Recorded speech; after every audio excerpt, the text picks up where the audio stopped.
आज मैं आपको जो कहानियां सुनाने वाला हूं वो सिर्फ कहानियां नहीं बल्कि सच्ची घटनाएं हैं। और ये सभी घटनाएं करीब 2005 के दौरान एक नई नई बनी सोसाइटी के इलाके में हो रही थी। आज मैं वहां नहीं रहता, पता नहीं वो सोसाइटी अभी है भी या नहीं, क्योंकि उसके आसपास अब बहुत सारी बिल्डिंगें बन चुकी है। लेकिन उस वक्त जो भी हुआ था वो बहुत भयानक था। उनमें से पहली घटना कुछ इस तरह है। उस दिन रात के 11:30 बज रहे थे। बदलापुर रोड पर उस नई 3 मंजिला बिल्डिंग के कैंपस में करीबन 20 से 25 लोग जमा थे। बिल्डिंग नई थी, 6-7 महीने पहले ही काम पूरा हुआ था और लोग धीरे धीरे वहां रहने के लिए आ रहे थे। उस दिन किसी के घर में पूजा थी। पूजा वगैरह सब दोपहर को ही पूरी हुई और ज्यादातर लोग रात में घर आते हैं, इसलिए रात को खाना रखा गया था। मेहमान आकर कब के चले गए थे और सोसाइटी के ही कुछ नए रहने आए लोग उनके यहां खाने पर रुके थे। खाने का इंतजाम नीचे पैसेज में ही किया गया था। बिल्डिंग के कैंपस में एक छोटा सा स्टेज बनवाया गया था, बांस और तिरपाल का। सामने 30-32 कुर्सियां बिछी थी, जिनमें से लगभग सभी भरी थी। एक ऊंचे खंभे पर हैलोजन की लाइट लगी थी। उसकी तेज पीली रोशनी कुर्सियों पर फैल रही थी, लेकिन एक तरफ के कोने में घना अंधेरा था। मेरा नाम प्रतिमेश राणे है, मैं पेशे से वकील हूं। वहीं उस बिल्डिंग में तीसरी मंजिल पर मेरा फ्लैट था, फ्लैट नंबर 304। मैं उस वक्त स्टेज के पास खड़ा था, हाथ में पानी का गिलास था। वहीं सामने बिल्डिंग में रहने वाले लोगों की गपशप चल रही थी और विषय था सोसाइटी का रजिस्ट्रेशन और वॉचमैन का।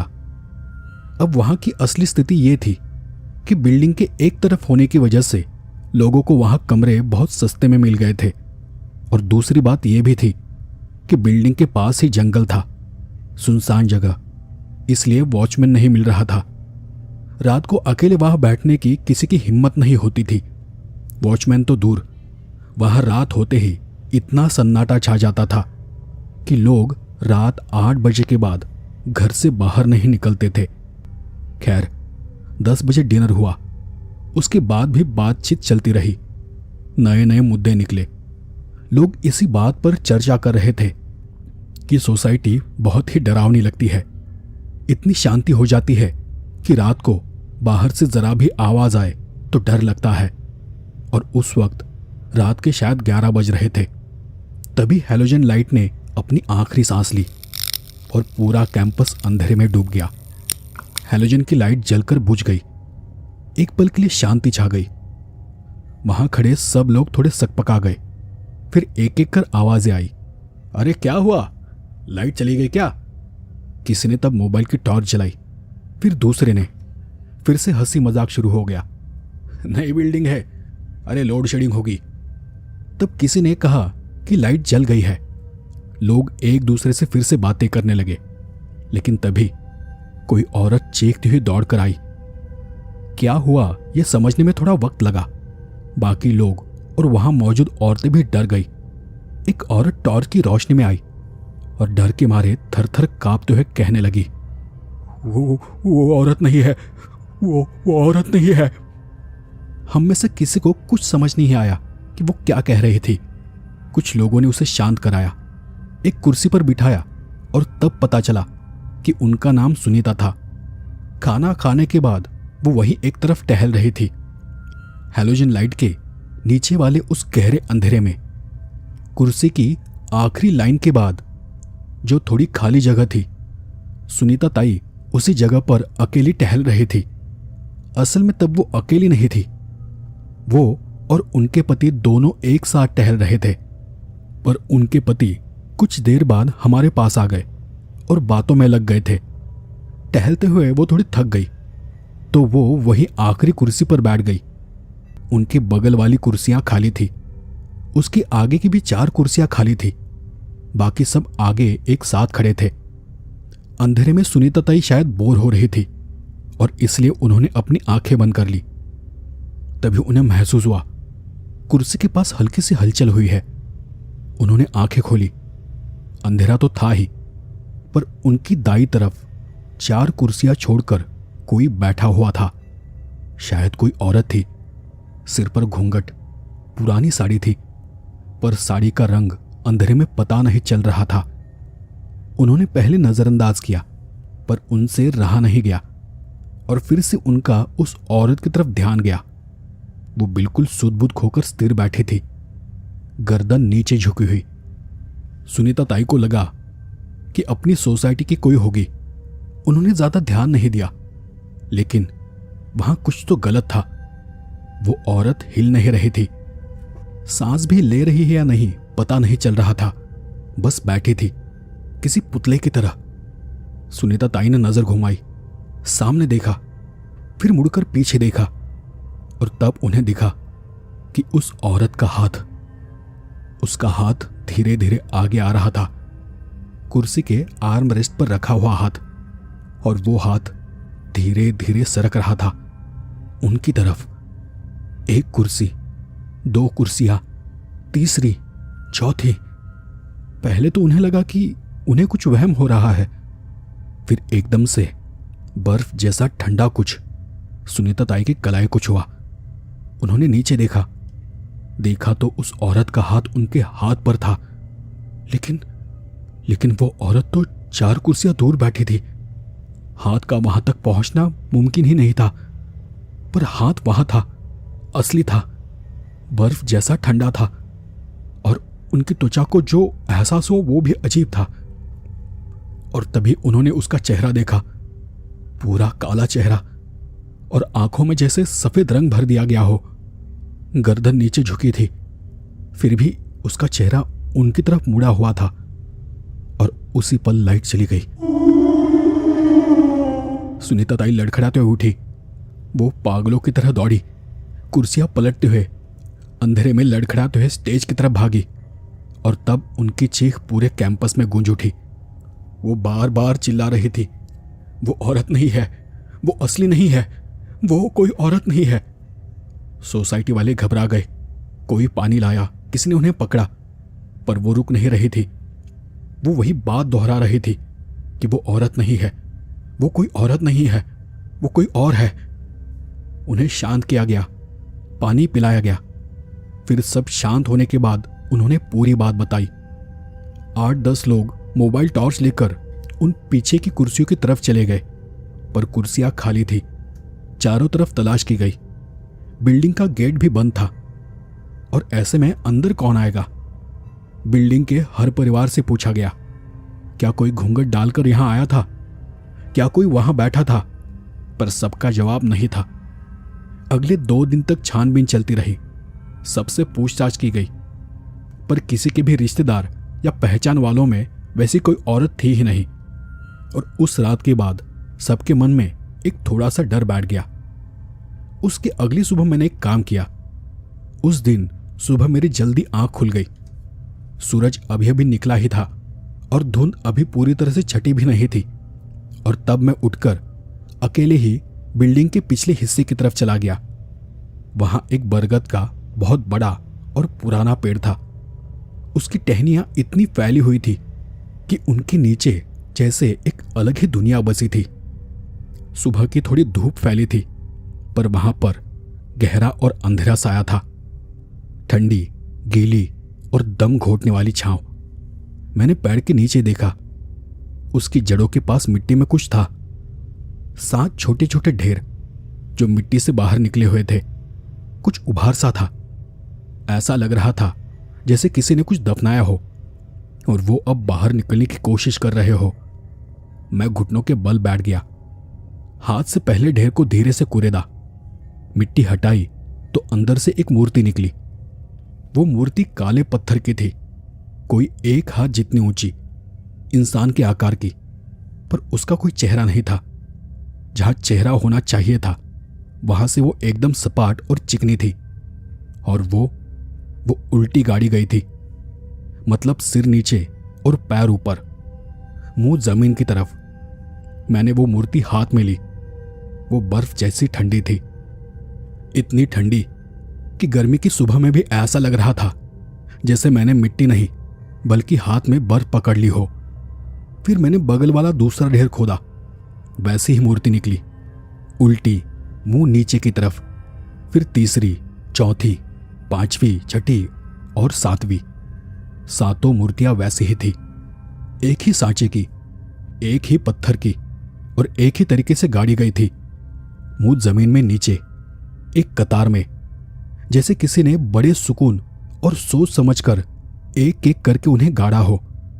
मैं वहां से खड़ा हुआ और उन सातों मूर्तियों को जमीन पर रख दिया। मैं सोचने लगा कि आखिर ये है क्या, कोई मंदिर है या कुछ और।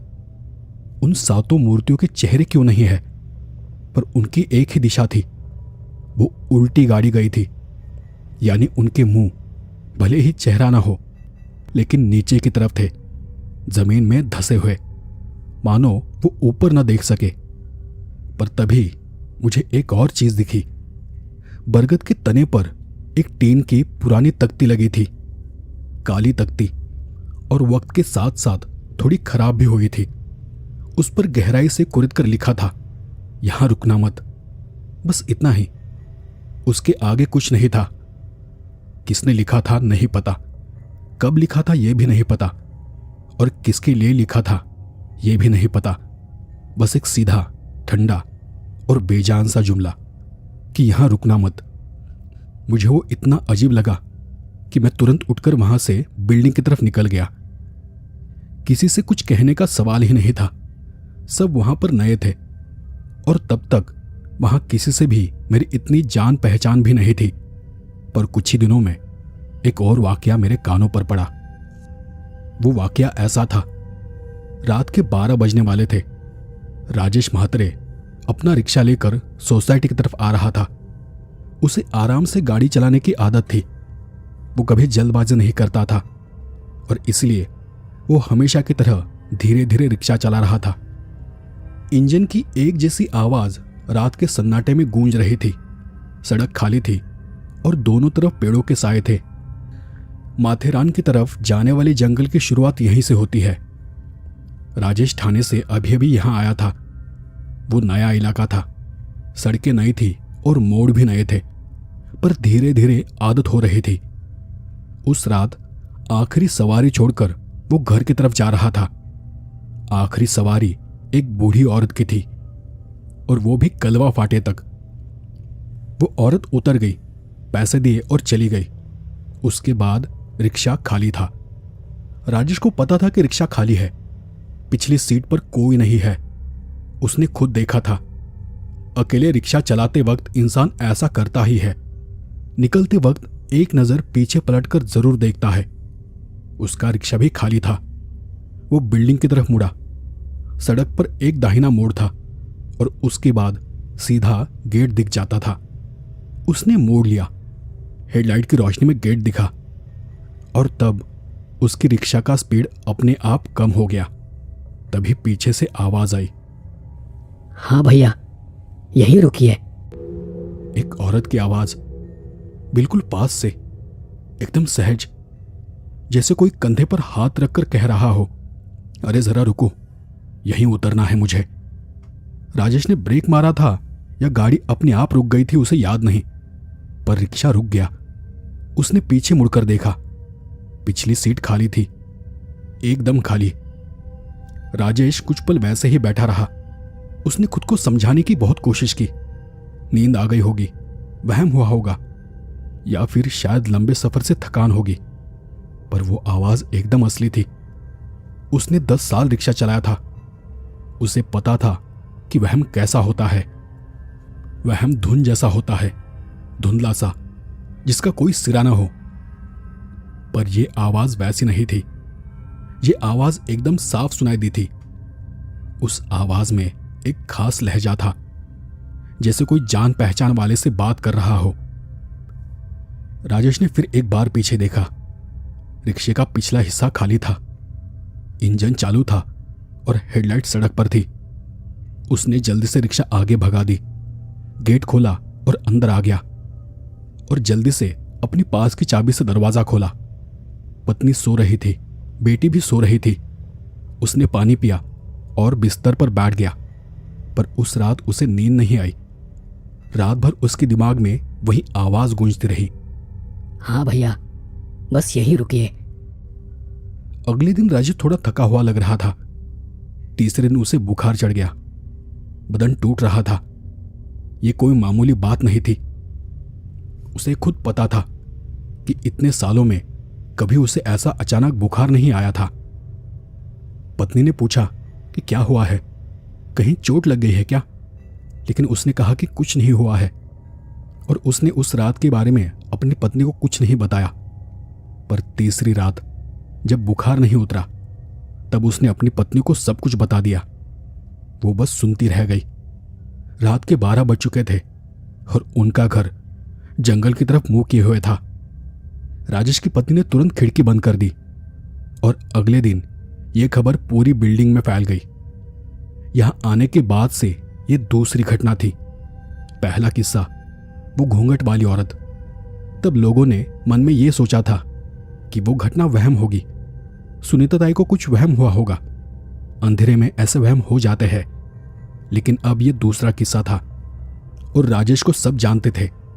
वो शांत रहने वाला इंसान था। उसने कुछ बताया है, मतलब उस रात जरूर कुछ हुआ होगा। उसके बाद और भी लोगों ने अपने अपने कुछ अजीब से अनुभव बताने शुरू किए। किसी ने बताया कि रात बेरात उन्हें सीढ़ियां चढ़ने की या फिर नीचे चलने की आवाजें आती है, पर उठकर देखो तो कुछ नहीं होता, सब शांत रहता है। कभी रात को जंगल से सींटियां सुनाई देती है तो कभी कुछ। और उस दिन के बाद बिल्डिंग की जो खिड़कियां जो कि जंगल की तरफ थी, वो रात को बंद होने लगी। उन पर पर्दे चढ़ाए गए। रात को टहलना बंद हो गया, छत पर जाना बंद हो गया। लोग घरों में दुबकने लगे, दरवाजे जल्दी बंद होने लगे। पर उससे भी अजीब एक चीज हुई थी। हर किसी के मन में बस एक ही सवाल था कि वो औरत कौन थी और वो बिल्डिंग के पास क्या कर रही थी।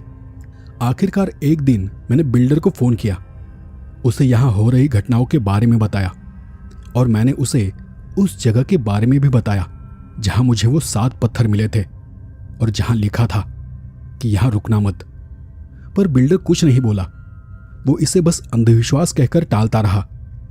अब मैं भी ऐसी चीजें पहली बार देख रहा था या सुन रहा था, इसलिए इस पर क्या करूं कुछ पता ही नहीं था। पर काम की भागदौड़ में एक एक दिन बीतता चला गया। ऐसे ही एक रात मैं देर से घर आया। वकालत का काम निपटाकर फाइलें गाड़ी में रखकर मैं बिल्डिंग के गेट के अंदर घुसा। गेट पार करते वक्त मैं एक पल के लिए रुका और मैंने जंगल की तरफ देखा। वही बरगद का पेड़ था, उसके नीचे अंधेरा था, बाकी कुछ नहीं। मैं वहां से नजर हटाकर बिल्डिंग की तरफ गया। मैं सीढ़ियां चढ़ने लगा, तीसरी मंजिल पर गया। घंटी बजाई लेकिन दरवाजा नहीं खुला। मैंने फिर से बेल बजाई, फिर भी सन्नाटा। लगा कि पत्नी सो गई होगी या फिर थकी होगी। मैंने जेब से चाबी निकाली, दरवाजा खोला और घर के अंदर चला गया। हॉल खाली था, किचन में अंधेरा था। बेडरूम का दरवाजा आधा बंद था और अंदर से थोड़ी रोशनी आ रही थी, मतलब बेडरूम की लाइट चालू थी। लगा कि पत्नी जाग रही है, शायद मेरी आवाज नहीं गई होगी, इसलिए मैंने दरवाजा जो थोड़ा खुला था उसे पूरा खोल दिया। मेरी पत्नी साइली वो खिड़की के सामने खड़ी थी और खिड़की पूरी तरह खुली थी।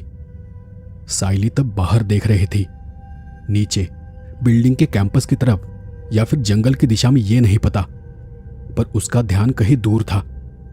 मैं थोड़ा आगे गया तो मुझे दिखा कि वो सिर्फ बाहर नहीं देख रही, बल्कि वो हंस भी रही है और उसकी वो हंसी अलग थी। अब इतने सालों में मैंने अपनी पत्नी को कई बार हंसते देखा था, खुशी में, मजाक में, कभी शर्माते हुए, पर यह हंसी वैसी नहीं थी। यह हंसी ऐसी थी जैसे कोई इंसान किसी पुराने दोस्त से बात करते हुए हंसता है। जान पहचान वाली हंसी, अपनेपन वाली, अंदरूनी हंसी। पर उसी पल उसकी हंसी बेजान भी थी।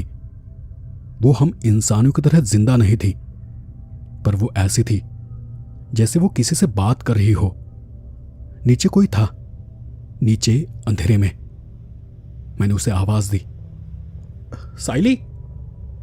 फिर भी वो हंसती रही, या मेरी आवाज सुनी ही नहीं थी। साहिली। फिर से कोई जवाब नहीं, जैसे वो वहां थी ही नहीं। अरे किससे बात कर रही है? क्या देख रही है नीचे? कल तक तो खिड़की के पास जाने से भी डर रही थी। तभी मैं उसके पास चला गया और उसके कंधे पर हाथ रखा। वो हंसते हंसते अचानक रुक गई और उस पल मैंने उसका चेहरा देखा और उसकी आंखों की पुतलियां ऊपर चढ़ गई थी। पूरी सफेद नहीं पर थोड़ी थी, जैसे कोई बहुत गहरी नींद में अपनी आंखें खोलता है। वो देख तो रही थी पर वो नजर जिंदा नहीं थी। मैं धीरे से एक कदम पीछे हटा। साहिली, तेरी आंखों को। और वो जोर से चिल्लाई। चुप बैठ। वो आवाज उसकी थी पर उसमें कुछ तो गायब था जो हमेशा होता है। वो पहचान, वो अपनापन। चुप बैठ, यहां मुझ पर आवाज नहीं करना। मैं धीरे धीरे पीछे हटा, पैर लड़खड़ाए। मैं कुछ नहीं बोला। दरवाजा तक पहुंचा। दरवाजा धीरे से बाहर से बंद कर दिया। हॉल में आया और वहीं बैठ गया। डर के मारे मेरे रोंगटे खड़े हो गए थे। मैंने मोबाइल निकाला तब मेरे हाथ कांप रहे थे। मैंने झट से एक पड़ोसी को फोन किया और उन्हें कहा कि जरा मेरे घर आइए, साहिल को देखिए, उसे कुछ हो रहा है। और वो लोग आ गए बस 3 मिनट में। वो 3-4 लोग थे और वो एक साथ आए थे। सबने बेडरूम का दरवाजा खोला। देखा तो साहिली बेड पर सो रही थी, आराम से चादर ओढ़े हुए। तकिया भी ठीक था और वो गहरी नींद में लग रही थी। और तब खिड़की बंद थी। बेडरूम का दरवाजा खुला रखकर हम 4-5 लोग वही हॉल में बैठे रहे करीबन 30 मिनट तक। और तब तक साहिली की कोई हलचल नहीं हुई। और तब मैंने उन्हें बताया था कि मैंने क्या देखा था। आखिरकार वो चले गए और मैं वही हॉल में सो गया। सुबह मैंने साहिली से पूछा भी, तब वो बोली कि मैं तो रात में 9-9:30 बजे ही खाना खाकर सो गई थी। रात को तो मैं उठी ही नहीं। मैंने उसे बताया भी कि तुम रात को खिड़की के पास खड़ी थी, बाहर देख रही थी, किसी से बात कर रही थी, हंस रही थी। तब उसने कहा कि मुझे कुछ भी याद नहीं। मैंने उससे बताया भी कि तुम्हारी आंखें। तब उसने पूछा क्या हुआ मेरी आंखों को। फिर मैं कुछ नहीं बोला क्योंकि साहिली के चेहरे पर मैंने फिक्र देखी, असली फिक्र। वो झूठ नहीं बोल रही थी। उसे सचमुच कुछ भी याद नहीं था। रात को क्या हुआ था उसे कुछ पता नहीं था और मैं नहीं चाहता था कि मैं उसे कुछ बताऊं और वो डर जाए। इसलिए मैंने उस बात को जाने दिया। और तब मैं सोचने लगा कि रात को खिड़की के पास जो खड़ी थी वो कौन थी। थी तो साहिली ही, पर अंदर कौन था और नीचे अंधेरे में वो किसके साथ हंस रही थी। उस दिन शाम को मैं बिल्डिंग के पीछे गया। बरगद के पेड़ के पास जाकर मैं दूर खड़ा रहा। मैंने उस तख्ती को देखा, वो अभी भी वैसे ही थी। यहां रुकना मत। अक्षर पुराने थे पर गहराई से कुरेदे हुए, जैसे किसी ने बड़ी मेहनत से, बड़े पक्के इरादे से उसे कुरेदा हो। किसने कुरेदा, क्यों कुरेदा और किसके लिए? मैं सीधा उधर देखते हुए खड़ा रहा। मिट्टी से निकाले हुए वो पत्थर भी वैसे ही थे। फिर एक बार मैंने जंगल की तरफ देखा। जंगल शांत था, आसपास सब शांत था, लेकिन मेरा मन शांत नहीं था। न जाने मन में क्या क्या सवाल उठ रहे थे। लेकिन इन सब में सबसे डरावना हिस्सा अब था।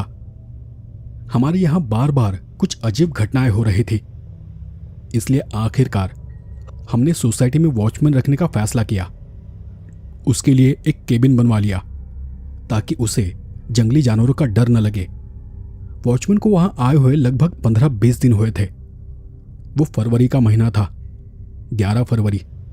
रात के शायद 12 बज रहे थे। अगले दिन रविवार था, इसलिए सोसाइटी के लोग जमा हुए थे। और वो दिन मुझे इसलिए भी याद है क्योंकि अगले दिन मेरा जन्मदिन था। हम कुछ लोग आपस में बातचीत कर रहे थे, कल का प्लान बना रहे थे। और कुछ देर बाद सब अपने अपने घर चले गए।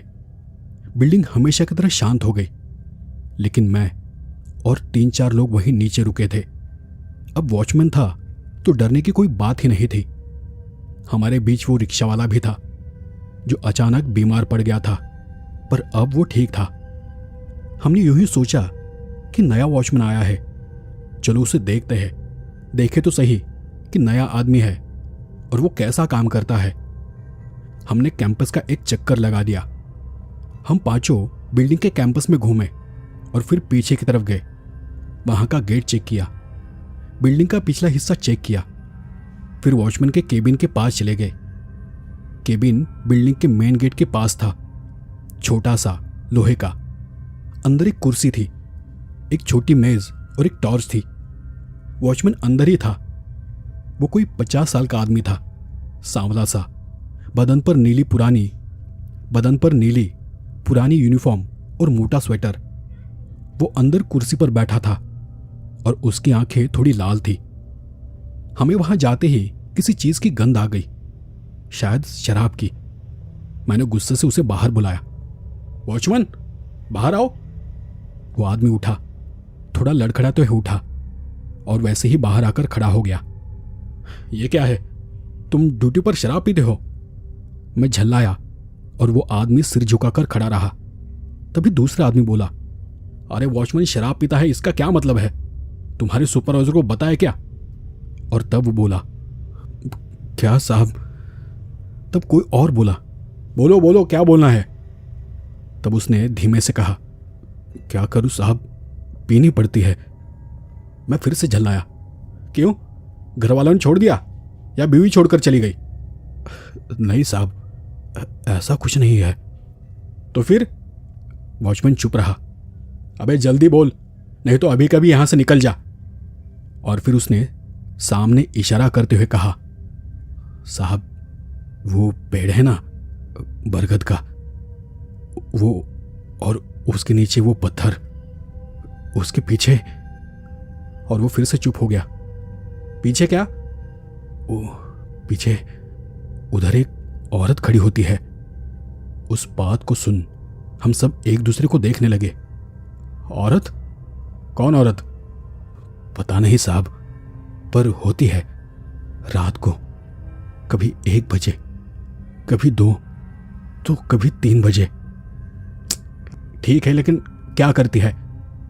कुछ नहीं साहब, बस मेरी तरफ देखती रहती है और हंसती है। तब मैंने राजेश की तरफ देखा। देखती रहती है क्या मतलब? क्या वो तुम्हारे सामने आती है?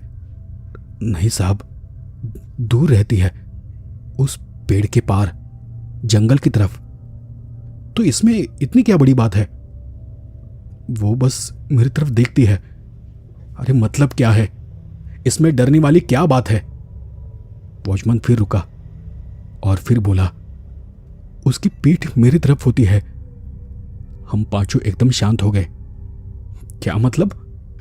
तब वॉचमैन ने अपनी थूक निकली और एक सांस लेते हुए कहा, साहब वो जंगल की तरफ मुंह करके खड़ी होती है, मतलब मेरी तरफ उसकी पीठ होती है, पर वो मेरी तरफ देखती है और हंसती है। एक पल के लिए कोई कुछ नहीं बोला। मुंह जंगल की तरफ है तो वो तुम्हारी तरफ कैसे देखती है? वॉचमैन ने तब सिर झुकाकर कहा, गर्दन घुमाती है साहब, उसका धड़ जंगल की तरफ होता है, पर गर्दन मेरी तरफ होती है पूरी तरह, और वो देखती है और हंसती है। हंसते वक्त उसकी आंखें और अजीब दाग दिखते हैं। उसके बाद हम पांचों काफी देर तक कुछ नहीं बोले। फिर आनंद ने धीरे से पूछा, तुमने उसे टोका नहीं? टोका साहब, पहली बार टोका था। पूछा, कौन हो, क्या काम है? पर वो बोलती नहीं, बस देखती रहती है। फिर एक बार मैं थोड़ा उसके पास गया, तो फिर पास गया तो वो चली गई। मतलब मेरे वहां जाने तक तो वो वहीं थी, पर जैसे मैं आगे गया वो वहां नहीं थी। मतलब ऐसा नहीं कि वो भाग गई, बस नहीं थी। और तब मैंने उसे पूछा, कितनी बार दिखी?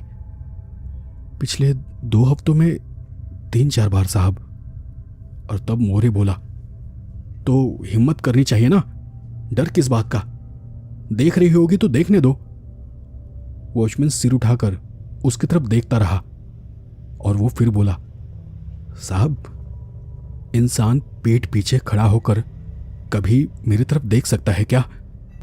गर्दन कितनी घूमेगी किसी की, 90 डिग्री, 100 डिग्री, पर वो पूरी घुमा लेती है, धड़ जंगल की तरफ और चेहरा मेरी तरफ, सीधा मेरी तरफ। ऐसा कोई नहीं देखता साहब, ऐसा कोई देख ही नहीं सकता। और तब हम सब चुप हो गए, वहां से चले गए। हम सबके मन में शायद कई सवाल उठने लगे थे। वो रात मुझे आज भी याद है। उस रात मुझे बिल्कुल भी नींद नहीं आई थी। रात के 2 बजे मुझे लगा कि खिड़की से बाहर देखूं, पर मेरी हिम्मत नहीं हुई। दिमाग में वॉचमैन की वही बात घूम रही थी। आंखें बंद करने पर भी वॉचमैन के शब्द सुनाई दे रहे थे कि वो पूरी गर्दन घुमा लेती है, उसका धड़ जंगल की तरफ होता है और चेहरा मेरी तरफ, सीधा मेरी तरफ। अगले दिन मैंने फिर बिल्डर को फोन किया, उससे मिलने का तय किया। हम वहां सारे रहने वाले इकट्ठा हो गए और सवाल एक ही था कि इस जमीन पर पहले क्या था। बहुत पूछताछ की तब पता चला कि उस जगह पर बहुत पुराना कब्रिस्तान था। वो जमीन इतनी बंजर थी कि वहां खेती भी नहीं की जाती थी और इसी वजह से वो जगह कम कीमत पर खरीद कर उस पर बिल्डिंग बनाई गई थी। लेकिन बिल्डर का कहना था कि उसने उस जगह की पूजा वगैरह सब कुछ किया था, उस जगह की शांति भी करवाई थी। पर हमें जो अनुभव हुआ वो तो सच था। उसे सोसाइटी में रहने वाला कोई भी नकार नहीं सकता था, मैं भी नहीं। उसके कुछ महीनों बाद मैंने दूसरी जगह अपने रहने का इंतजाम कर लिया और उस जगह को छोड़कर दूर चला गया। फिर एक ब्रोकर के माध्यम से घर को साल भर बाद बेच भी दिया, पर वापस कभी उस जगह नहीं गया। तो दोस्तों, ये था मेरा अनुभव और ये थी घटनाएं जो हमारे साथ, हमारी सोसाइटी के लोगों के साथ हुई थी। तो आपको ये घटनाएं, ये किस्से कैसे लगे मुझे ज़रूर बताइए। और ये कहानी, ये किस्से अच्छे लगे तो वीडियो को लाइक और हाइप ज़रूर कर दे। आज के लिए बस इतना ही। जल्द ही मिलते हैं नई कहानी के साथ, नई घटनाओं के साथ अगले एपिसोड में। तब तक के लिए धन्यवाद और शुभ रात्रि।